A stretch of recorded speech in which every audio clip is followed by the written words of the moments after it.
믿는 자의 삶은 늘 사탄의 공격 가운데 놓여 있습니다. 사탄은 정면으로만 다가오는 것이 아니라 은밀하고 교묘한 전략을 사용하여 우리를 흔들고 쓰러뜨리려 합니다. 성경은 그를 거짓말쟁이요 속이는 자라고 말씀합니다. 겉으로 보기에는 아무 문제 없는 것 같아도 그 속에는 하나님의 사람을 넘어뜨리려는 관계가 숨어 있습니다. 그래서 영적인 눈을 열어 사탄이 어떤 방법으로 다가오는지를 분별하지 못하면 쉽게 넘어지게 됩니다. 오늘은 사탄이 믿는 자를 무너뜨리는 은밀한 전략이 무엇인지 살펴보며 그 속임수에 속지 않고 승리하는 길을 함께 배우고자 합니다. 첫째, 사탄은 진리를 흐리게 만들어 상대적인 기준을 세웁니다. 사탄의 가장 교묘한 전략 가운데 하나는 하나님께서 주신 절대적인 진리를 흐리게 만드는 것입니다. 하나님께서는 말씀을 통해 선과 악을 분명히 구분해 주셨고 그 경계는 흔들리지 않는 기준으로 주어졌습니다. 그러나 사탄은 늘 그 경계를 흐리게 만들며 사람들의 마음속에 상대적인 기준을 심어 놓습니다. 절대적인 하나님의 말씀 앞에서 순종해야 할 것을 상황에 따라 달라질 수 있다고 속입니다. 결국 사람은 진리를 분명히 붙잡지 못하고 점점 자기 생각과 감정이 기준이 되어 행동하게 됩니다. 에덴 동산에서 하와가 넘어간 것도 이 전략 때문이었습니다. 하나님은 분명히 선악과를 먹지 말라고 말씀하셨습니다. 그런데 사탄은 하나님이 정말 그렇게 말씀하셨느냐고 하면서 그 말씀을 의심하게 만들었습니다. 또한 먹으면 눈이 밝아져 하나님과 같이 될 것이라고 거짓을 섞어 말했습니다. 결국 하와는 하나님의 말씀보다 자기 판단과 욕심을 기준으로 삼아 선악과를 따먹게 되었습니다. 여기서 우리는 사탄이 어떻게 진리를 흐리고 상대적인 기준을 세우는지를 분명히 알 수 있습니다. 오늘날 세상에서도 같은 일이 일어나고 있습니다. 하나님의 말씀은 분명히 거룩과 순결을 가르치지만 세상은 그 기준을 상대적으로 바꾸어 놓습니다. 시대가 변했으니 이제는 다르게 생각해야 한다고 말합니다. 또 하나님이 사랑이시니 무엇이든 용납될 수 있다고 주장하기도 합니다. 결국 진리의 기준이 흐려지고 사람들이 자기 상황에 따라 옳고 그름을 결정하는 시대가 되었습니다. 이것은 단순한 사회적 현상이 아니라 사탄이 교묘하게 세운 전략입니다. 사탄이 진리를 흐리게 할 때 가장 무서운 점은 우리가 그것을 잘 깨닫지 못한다는 것입니다. 분명히 잘못된 길인데도 합리적인 이유와 상황을 붙여 정당화시킵니다. 그렇게 조금씩 기준이 무너지고 결국은 하나님의 말씀에서 멀어지게 됩니다. 처음에는 작은 양보처럼 보이지만 그것이 쌓이면 삶 전체가 말씀과 상관없이 흘러가게 됩니다. 사탄은 바로 이 과정을 통해 믿는 자를 넘어뜨립니다. 따라서 우리는 말씀의 절대성을 붙잡아야 합니다. 성경이 말하는 기준은 상황에 따라 달라지지 않습니다. 하나님은 어제나 오늘이나 영원토록 동일하시며 그분의 말씀은 변하지 않습니다. 시편 기자는 주의 말씀은 영원히 변하지 않는다고 고백했습니다. 이것을 붙잡지 않으면 우리는 상대적인 기준에 휘둘려 결국 사탄의 전략에 넘어가게 됩니다. 또한 말씀을 정확히 아는 것이 중요합니다. 하와가 사탄의 속임수에 넘어간 이유 가운데 하나는 말씀을 정확히 붙잡지 않았기 때문입니다. 하나님은 먹지 말라고 하셨지만 하와는 만지지도 말라고 덧붙였습니다. 말씀을 정확히 알지 못하면 사탄이 그것을 틈타 거짓을 섞어 놓습니다. 그래서 우리는 말씀을 올바르게 배우고 묵상하며 분명한 기준으로 세워져야 합니다. 사탄은 여전히 믿는 자들을 향해 진리를 흐리게 만드는 전략을 사용합니다. 우리가 영적으로 깨어있지 않으면 시대의 흐름과 사람들의 말에 휩쓸려 하나님의 말씀을 상대적인 것으로 바꾸어 버릴 수 있습니다. 그러나 말씀을 굳게 붙잡고 절대적인 진리를 따라 살아갈 때 우리는 사탄의 전략을 이길 수 있습니다. 따라서 믿는 자는 늘 말씀 앞에 바로 서야 합니다. 하나님의 말씀을 단순히 아는 것을 넘어서 삶의 기준으로 삼아야 합니다. 내 생각이나 세상의 기준이 아니라 변하지 않는 하나님의 진리 위에 설 때 사탄이 아무리 속이려 해도 넘어가지 않습니다. 영적인 눈을 열어 사탄의 전략을 분별하고 말씀의 진리 안에서 흔들림 없이 살아가는 것이 영적 전쟁의 첫걸음이며 결국 승리의 비결이 됩니다. 둘째, 사탄은 영적 교만을 심어 다른 이들을 정죄하게 만듭니다. 사탄은 단순히 우리를 죄와 유혹으로 넘어뜨리는 데서 멈추지 않습니다. 오히려 믿음을 가진 자들 안에 교만을 심어 다른 사람들을 판단하고 정죄하도록 만들기도 합니다. 겉으로는 열심히 신앙생활하는 것처럼 보이지만 속으로는 스스로 의롭다 여기며 다른 이들을 깎아내리게 되면 이미 사탄의 전략에 빠진 것입니다. 이는 매우 은밀한 전략이기에 더 위험합니다. 왜냐하면 죄에 빠진 자는 자신이 잘못된 것을 알지만 교만에 빠진 자는 자신이 옳다고 믿으며 다른 사람을 무너뜨리기 때문입니다. 예수님 시대의 바리새인들이 바로 그러했습니다. 그들은 누구보다 율법을 잘 알고 철저히 지키려 했습니다. 그러나 그 마음 안에는 영적 교만이 자리 잡고 있었습니다. 그들은 스스로 의롭다고 생각하며 세리나 죄인들을 정죄했습니다. 기도할 때도 하나님께 나아가 회개하는 것이 아니라 자신이 얼마나 의로운지를 자랑했습니다. 예수님은 이러한 태도를 가장 강하게 책망하셨습니다. 왜냐하면 이것은 단순히 사람과의 관계의 문제가 아니라 사탄이 심어놓은 교만으로 인해 하나님과의 관계 자체가 무너지고 있었기 때문입니다. 영적 교만의 무서운 점은 그것이 신앙적인 열심을 가장하고 있다는 것입니다. 예배를 드리고 기도하며 봉사하는 것처럼 보이지만 사실은 자기 의를 드러내기 위한 행동일 수 있습니다. 사탄은 바로 그 틈을 이용합니다. 우리가 영적으로 성장했다는 사실을 감사하지 못하게 하고 오히려 다른 사람과 비교하며 자신이 더 낫다고 느끼게 만듭니다. 그러면 자연스럽게 다른 사람을 정죄하게 되고 결국 교만한 마음은 사랑을 잃어버린 신앙으로 변해버립니다. 사탄이 영적 교만을 심는 이유는 공동체를 무너뜨리기 위함입니다. 교만한 사람은 다른 이들을 비판하고 판단하기에 공동체 안에서 갈등을 만듭니다. 또한 정죄하는 분위기는 다른 성도들을 위축시키고 하나님 앞에 자유롭게 나아가지 못하게 합니다. 결국 교회는 서로 사랑하며 세워져야 할 자리인데 교만으로 인해 분열과 상처가 생깁니다. 이것이 사탄이 원하는 결과입니다. 그는 한 사람의 마음에 교만을 심어 전체 공동체를 무너뜨리는 전략을 씁니다. 영적 교만은 또한 하나님 앞에서의 겸손을 빼앗습니다. 스스로 의롭다고 여기는 사람은 더 이상 하나님의 은혜를 필요로 하지 않습니다.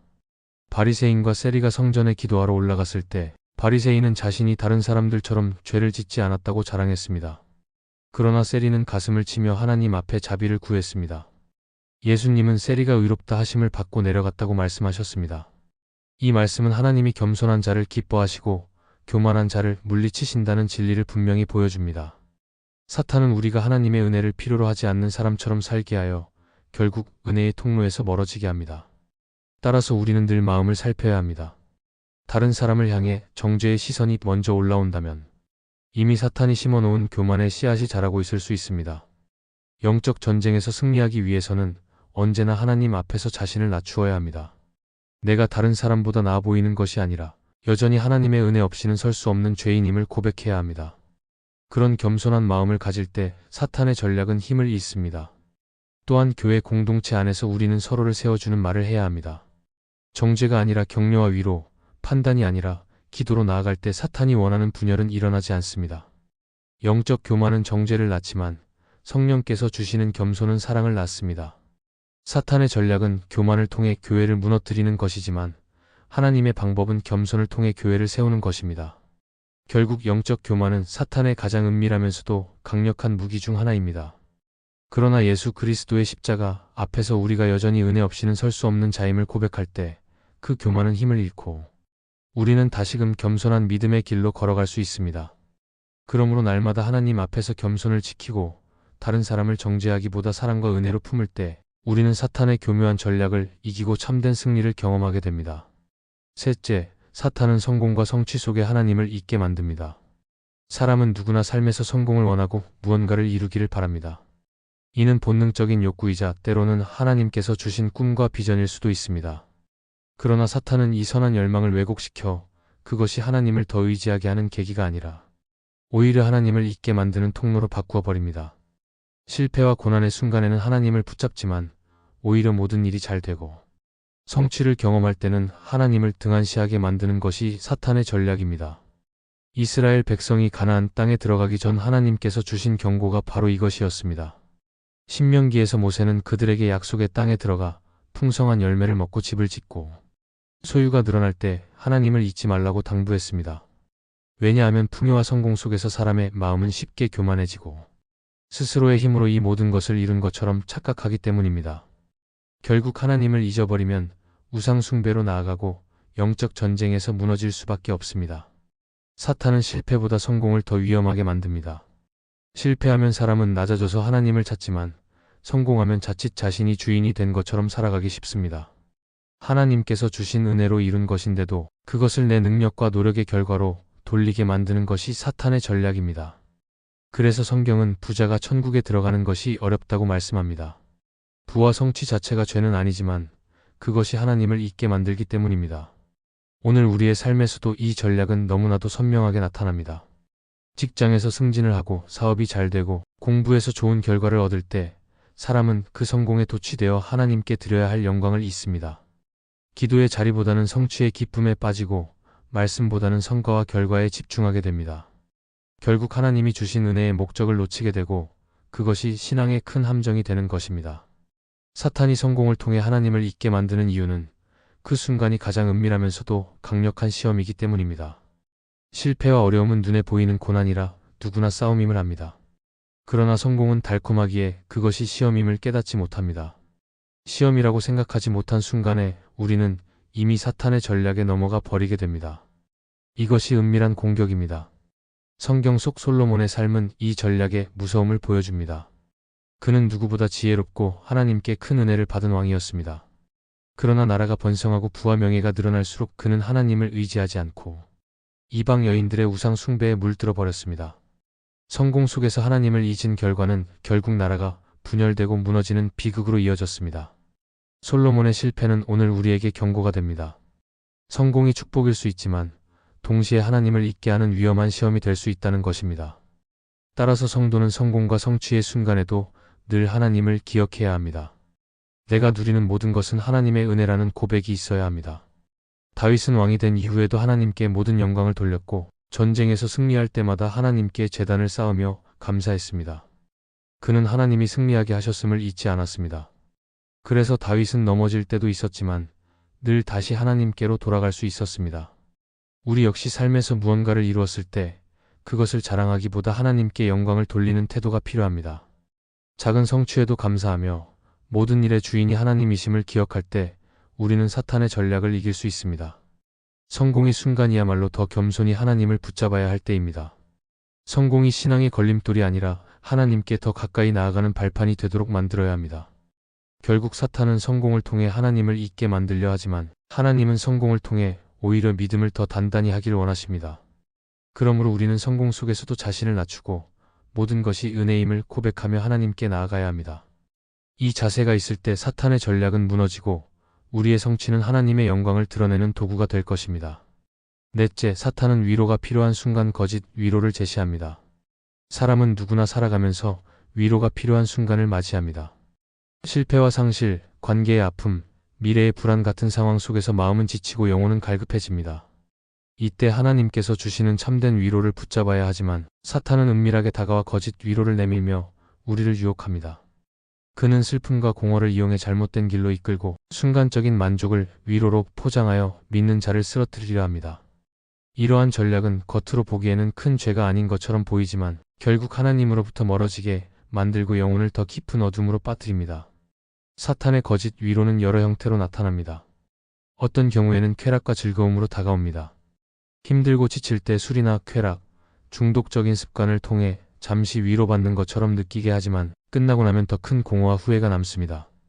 또 다른 경우에는 자기 연민을 부추깁니다. 사탄은 우리가 아픔 속에 있을 때 스스로를 불쌍히 여기며 하나님조차 나를 돌보지 않는다고 속삭입니다. 결국 하나님을 향한 신뢰가 흔들리고 우리는 거짓된 위로 속에 갇히게 됩니다. 또한 세상의 가치와 성취를 통해 위로를 얻으라고 속입니다. 돈과 명예, 성공이 고통을 잊게 해줄 것처럼 제안하지만 그것은 순간의 위로일 뿐 결코 영혼을 살리지 못합니다. 성경에서 애굽으로 내려가려던 이스라엘 백성의 모습을 보면 이 전략이 드러납니다. 그들은 광야의 고난 속에서 하나님을 의지하기보다 애굽의 음식과 삶을 그리워했습니다. 하나님께서 주시는 만나와 생수로 충분히 채워주셨지만 사탄은 그들에게 애굽의 생활을 떠올리게 하며 거짓 위로를 심어주었습니다. 결국 이스라엘은 하나님을 원망했고 거짓 위로를 붙잡은 대가로 광야에서 수많은 세대가 쓰러졌습니다. 오늘날에도 사탄은 같은 방식으로 다가옵니다. 위로가 필요한 순간 그는 말씀과 기도가 아닌 다른 길로 가라고 속입니다. 사람을 붙잡게 하거나 세상의 쾌락을 찾게 하며 심지어는 종교적 열심조차 거짓 위로로 바꾸기도 합니다. 기도의 자리보다 활동에만 매달리게 하고 하나님과의 교제 대신 바쁜 사역에 몰두하게 하여 마치 위로받는 것처럼 착각하게 만듭니다. 그러나 진정한 위로는 하나님께로부터만 옵니다. 팀 켈러는 그의 책 기도에서 이렇게 말했습니다. 인간은 본능적으로 위로를 찾지만 세상이 주는 위로는 언제나 불완전하며 잠시뿐이라고 했습니다. 오직 하나님께 드리는 기도 속에서 하나님의 임재 가운데서만 우리의 영혼은 참된 위로를 경험할 수 있다고 강조했습니다. 이 말처럼 위로의 근원은 하나님 자신이십니다. 주님 안에서만 우리의 아픔은 치유되고 마음의 공허는 채워집니다. 예수님께서는 마태복음에서 수고하고 무거운 짐 진 자들아 다 내게로 오라 내가 너희를 쉬게 하리라고 말씀하셨습니다. 이것이 진짜 위로입니다. 세상이 주는 위로는 잠시 쉬는 듯 하지만 결국 더 무거운 짐을 지우지만 예수님이 주시는 위로는 영혼의 참된 안식입니다. 그러므로 우리가 위로가 필요할 때 가장 먼저 찾아야 할 분은 주님이십니다. 기도로 마음을 쏟아놓고 말씀 속에서 하나님의 약속을 붙잡으며 성령 안에서 평안을 누릴 때 우리는 거짓 위로에 넘어가지 않습니다. 따라서 믿는 자는 위로가 필요할 때마다 무엇이 참된 위로인지 분별해야 합니다. 사탄은 언제나 손쉬운 길을 제시하지만 그 길은 결국 파멸로 가는 길입니다. 그러나 하나님이 주시는 위로는 때로는 기다림 속에 주어지고 말씀을 붙잡는 훈련 속에서 주어집니다. 힘들어도 그 길을 선택할 때 영혼은 살아나고 오히려 고난조차 하나님을 더 깊이 만나는 기회가 됩니다. 결국 사탄은 위로가 필요한 순간을 노려 거짓 위로를 주지만 믿는 자는 하나님의 품에서만 참된 위로를 얻을 수 있습니다. 그러므로 언제나 마음을 지켜 거짓 위로를 멀리하고 기도와 말씀 속에서 하나님의 임재를 경험해야 합니다. 그럴 때 우리는 어떤 고난 속에서도 흔들리지 않고 사탄의 전략을 이기며 참된 평안과 자유를 누리게 될 것입니다. 사탄은 늘 믿는 자를 쓰러뜨리기 위해 은밀한 전략을 사용합니다. 진리를 흐리게 하여 상대적인 기준을 세우고 영적 교만을 심어 다른 이들을 정죄하게 만들며 성공과 성취 속에서 하나님을 잊게 하고 위로가 필요한 순간 거짓 위로를 내밀어 우리를 속입니다. 이 모든 것은 겉으로는 크게 보이지 않지만 마음 깊은 곳에서 우리를 조금씩 무너뜨리는 강력한 공격입니다. 그러나 하나님께서 주신 말씀과 성령의 도우심을 의지하면 우리는 속지 않고 승리할 수 있습니다. 진리를 붙잡을 때 흔들리지 않고 겸손을 지킬 때 교만을 이길 수 있으며 성공 속에서도 감사와 찬양을 드릴 때 하나님을 잊지 않습니다. 또한 참된 위로를 오직 주님께서 주신다는 사실을 믿고 기도할 때 거짓 위로가 힘을 잃습니다. 따라서 우리는 항상 깨어 있어야 합니다. 사탄의 전략을 분별하고 하나님 앞에서 겸손히 나아갈 때 주님께서 이미 십자가에서 이루신 승리를 우리의 삶에서 경험하게 됩니다. 사탄의 속임수는 강하지만 예수 안에 있는 자는 끝내 넘어지지 않고 승리하게 될 것입니다. 이 말씀이 마음의 은혜가 되셨다면 좋아요와 구독으로 함께 해주세요. 그리고 댓글에 아멘이라고 남겨주시면 하나님의 은혜가 더 많은 사람들에게 전해질 것입니다. 여러분의 삶 위에 하나님의 은혜가 언제나 함께 하시기를 바랍니다. 감사합니다.